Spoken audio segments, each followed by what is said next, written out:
there was a protest outside Unite's headquarters last Monday because they have an executive meeting. I think it lasted all week, the executive meeting, and people were calling for Unite to show support for Palestine, which they haven't done at any national demonstrations.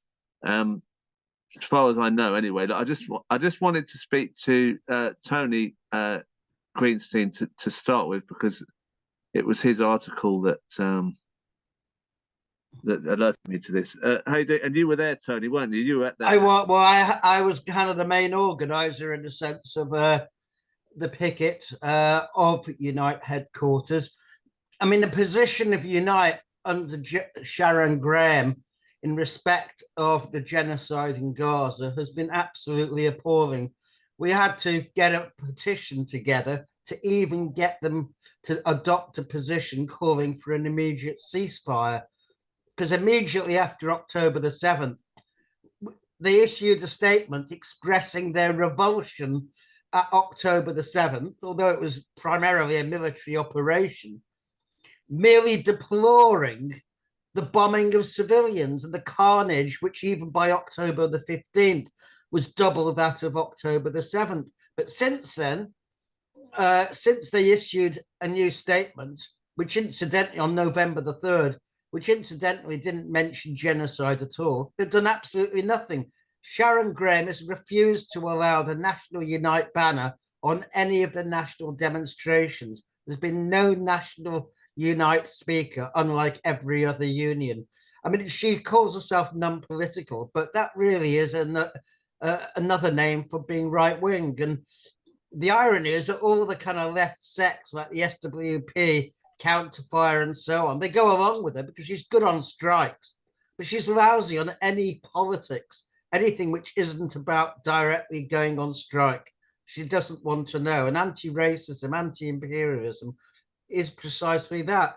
So we do have a right-wing general secretary in Unite who is a chauvinist and a Zionist, and she banned Jeremy Corbyn, the big lie, from all Unite premises. It was pulled at the Tony Benn House in Bristol and banned from the Unite premises in Portsmouth. And that was the beginning of this, if you like. Well, look, I just want to say that, you know, I read your blog, and I was appalled at the idea, firstly, that the banner wasn't being allowed to be used at national demos, that no speakers from Unite had been speaking at the national demos, whereas we'd seen other unions doing that. I wrote to Sharon Graham to ask if there was any truth in these stories, and I didn't expect her to come on the Zoom. I said, if you could just let me know. I haven't had any reply from her at all about what the position is on that. The other thing I find, because just to also say, I am a member of Unite community myself, so I have some interest in this personally. Sure. The fact that they have not yet released any statement from the executive meeting either, but they were quite happy to release an email to me on Tuesday saying they needed more money for subscriptions, that they've gone up as a result of an executive decision on the Monday. So that is appalling, how they can't prioritize the issue at all. And then I sent a survey out to people on the mailing list, and I had a response from nearly 400 Unite members. These are all Unite members. Do you support Sharon Graham's decision not to take part in national demonstrations for Palestine? No, 90%. So that's pretty conclusive that members are not happy with this. So I'm just going to bring on some members who wanted to speak on this. Joanne Harris is on the call. How you doing, Joanne? Yep. Hi. Hello, everyone. What's your take on what's going on with Unite? Well, Tony's been about right on the whole thing. The EC last week lasted 4 days. Thursday was the last day, and we tried to push a motion through which came from what's called the Passenger NISC, which is the National Industrial Sector Committee, asking for more for the main Unite to support the demonstrations and allow people to speak, including get Sharon up there to speak as well. And the motion was pushed back all the way through. It's supposed to be on the second day, ended up on Thursday afternoon. Normally there's about 63 members of the EC, and it lost 22 votes to 16. Although it didn't really get the backing it was supposed to anyway. So literally it was just plodded out really and ended up in the dustbin again. There are other motions gone through, some of which I've never heard of again. We sent one from United Left as well, which Unite members within Unite on this. As Tony said, it all started around the time of the big lie. That's when I started writing to Sharon. I was just getting loads of replies from what's her name now? Gail Cartmel. Yeah, Cartmel. Well done.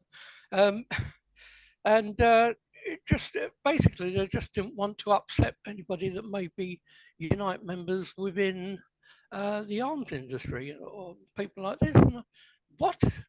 Since when have we, as an international union, backed down from supporting a genocide or death of people because we want to make it nice for members that are working in the arms trade? Wow. Well, we should be ripping up the workers in the arms trade to fight against their bosses about building arms, for bombs to be dropped on Palestinians.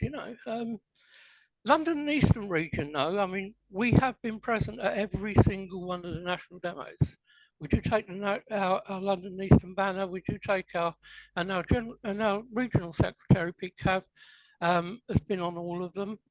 Even though he was told not to, like all the regional secretaries. But was he not? Was he also told not to speak? I mean, isn't that a really bad point? That they're not even. Absolutely, we all went mental, and he said "sod off," basically, and he spoke whenever he could. Not, didn't get the national stage, but and there's Jim Kelly, who was the chair of London East, and he spoke on the demonstration outside Downing Street 2 weeks ago. So basically, London and Eastern push on. We're still there, and we're asking for anyone with banners to come and join us. Unite banners to build it as we can. So far, they're not budging really on this, and it's really infuriating. I'm just absolutely bloody mad, to tell you the honest truth. All these people, children, women dying out there, bombs being dropped on them, and we're sitting here debating stuff, where we can actually say it's naughty or not. It's just. It's not like some other issues. This is far more important than that kind of. How does it play out with whatever? I'm going to bring on. I've actually been, by the way, I've been to the West Bank. As part of the Unite delegation, and that was 2017 the last time. I've been 3 times.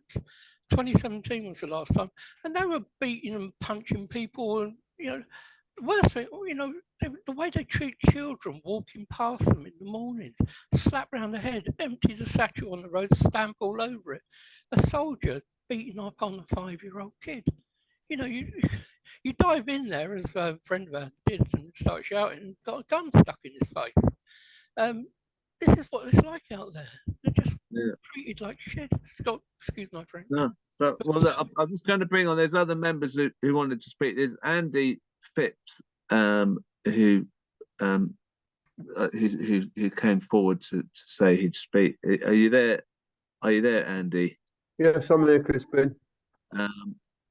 Yeah. What would you like to say about this, Andy? Yeah, Crispin. I'm chair of the Unite branch, and the activists on the branch are absolutely appalled at the Sharon Graham's attitude to the plight of the Palestinians. But we do remember a blocking and showing of the big lie at Unite premises, the treatment that she dished out to Asa Winstanley trying to publicise his book, The Weaponisation of Anti-Semitism. So you know, the activists are quite clearly appalled at that.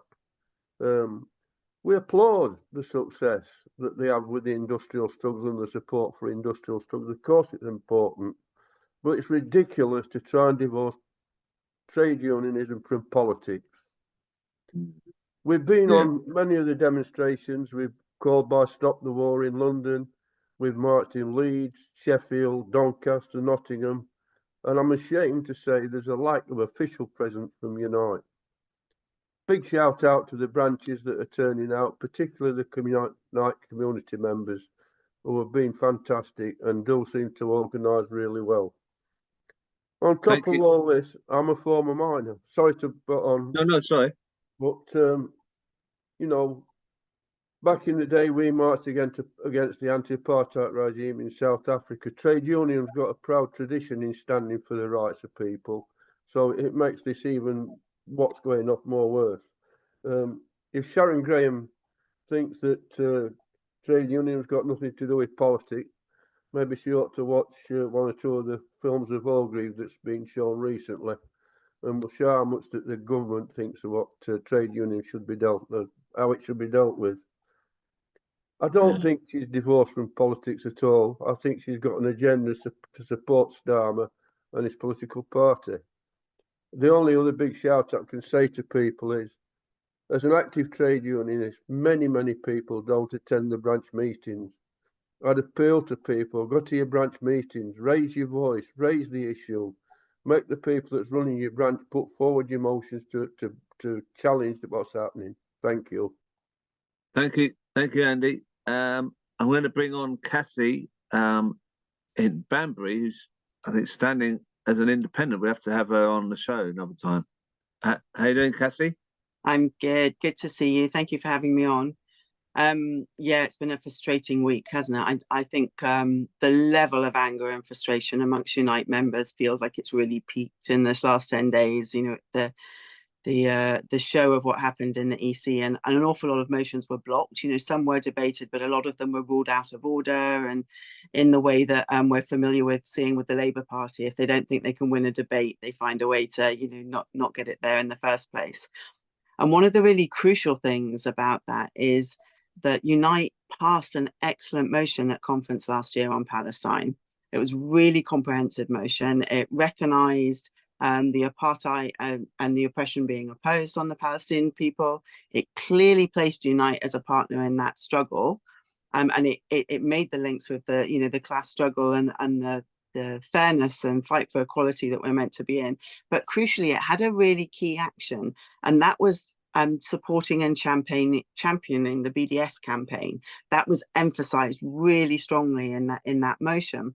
So the motions that have been passed to trying to get through to the EC over the last few months have been about asking Unite to properly implement that motion, you know, to stand by it, to make the correct statements, because with the groundswell of support we're seeing for the Palestinian people, the fact that that is breaking through to the public, you know, consciousness in the horrendous images we're seeing on our screens every day, for a big union like Unite, for one of the big three to stand up and really start emphasizing boycotts and sanctions, emphasizing divestment campaigns, it's an area we could have really made a massive difference. So it's this huge loss of collective bargaining and power in the battle.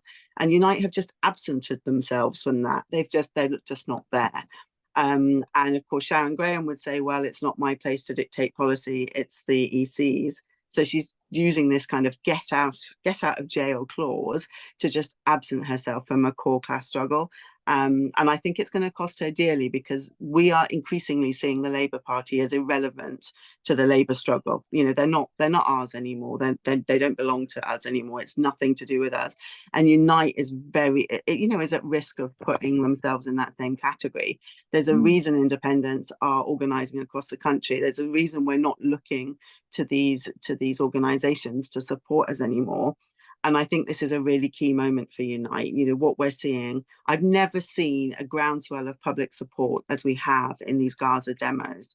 And it's that they're really risking neutering themselves as a collective bargaining tool, because people are careful about what they do with their money these days. You know, they're careful about where they put that. And people that are in Unite are not just in Unite for workplace insurance. That's not what Unite is about. You know, it's not one of those unions. It's one that has a history of class struggle. It's one that has a history of turning up to the key battles, and they're absenting themselves just now. And the level of frustration on all the WhatsApp groups is, I've never seen it like it is in this last 10 days. I think we're really reaching a core moment for all of the unions, but particularly for Unite, because they're sort of our last hope, aren't they? If there's any union we still have, any of the big three that we still have any faith in, it's Unite. Well, GMB is captured by fossil fuels and the arms industry now. Unison is okay on individual struggles, but has never been good on structural stuff. Unite occasionally has showed up, and they're tying, it does feel like they're tying their wagon to Starmer, and whether that's true or unjust or not, but they're certainly following some of the same principles now, and a lot of that is coming from the top.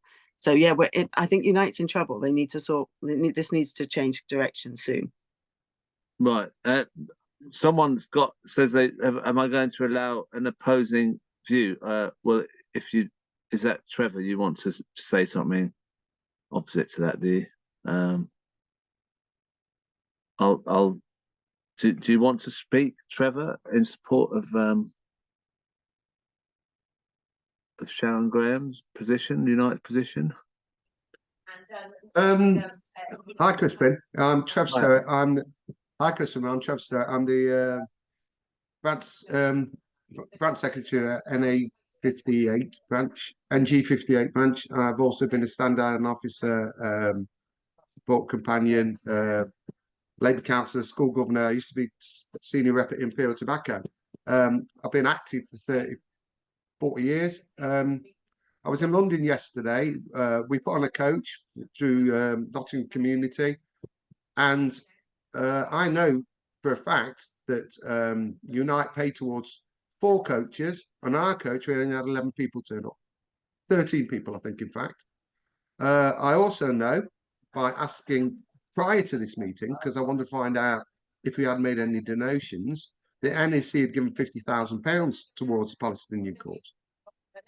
I know that when I spoke to my regional secretary and asked if I can put on coaches, no problem, we support Palestine. I do realise that Sharon Graham is between a rock and a hard place, because we have people in the nuclear industry, we have people in armaments, and in the background, we as branches are allowed to support anything we want that's linked to Unite. And that's all I want to say, because we're getting a fractured view of what's actually happening on the ground. Yeah. Okay. I can put on a coach. Well, I'll just bring in Tony, and then we'll see what Tony. What would you like to say to that? Well, it's not true, because Unite has refused to pay for transport to the national demonstrations. But what I did also want to say is Unite and the TNG, which was the forerunner of it, had a proud tradition of supporting international campaigns. Jack Jones went to Spain to fight on the side of the Republicans. Under Ed McCluskey, there was absolute support for the Palestinians. The same with other previous general secretaries. Sharon Graham has turned her face away from it, instructing or trying to get someone not to speak at a national demonstration, which she did with Peter Kavanagh, is absolutely disgraceful, to be quite honest. There is no excuse for it whatsoever. And she hasn't issued even a statement condemning the genocide in Palestine and banning Jeremy Corbyn, a big lie, from Unite premises on the pretext they didn't have the money. It is beyond belief, to be quite honest. So Sharon Graham, yes, she's good on strikes, but that's about all she's good on. She divorces the politics and the economics. I'll let Trevor back in. Go on, Trevor. Sorry, you have to unmute. Okay, thank you for that. No, I'd just like to say I was on the demonstration yesterday in London, right? The South East, the London contingent didn't turn up. We came all the way down from Nottingham, and I can actually state that someone from Unite, the deputy secretary of the NEC, got up and spoke. We are not blocked from speaking. We are not blocked. In the East Midlands, I've got Pasha Patel as my regional officer, regional secretary, and he stated, Trev, whatever you want, you can have. So why is Peter no problem. Not speak? Excuse me, can you let me finish? I didn't interrupt you. Do not interrupt me. I just think, go on, carry on. I've muted Tony, go on. Yeah, thank you. I've got, on the ground, I can get what I want. I came down on our community bus, and we only had 13 people on it. It seems to be we've got the resources, but it seems to be in the membership, because of the way the press is putting this across, it's lethargy with the membership. We can't fill a bus. We were supposed to pick up in Derby. We were supposed to pick up in Derby, and we didn't go to Derby because we couldn't get any members on the bus. Right, that's what happened. Right. Okay. Well, I think one of the points here, you said that she's in between a rock and a hard place. I think you've got a point there. But if the union wanted to get more people on a bus, they'd promote it like hell, and that would be the answer to it. So I don't think that's a way for saying there's no demand for it. But anyway, thank you, Trevor, for coming on. I'm just aware of the time. There's a couple of people waiting to come on and speak. Thank you, and just Tony, just before I go, thank you for raising this. I'll put the video out. Thanks. On YouTube. There's just one final thing.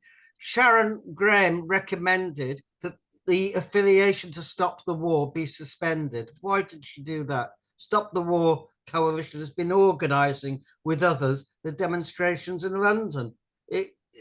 She is opposed now to any anti-war movement, including Palestine, and that is outrageous.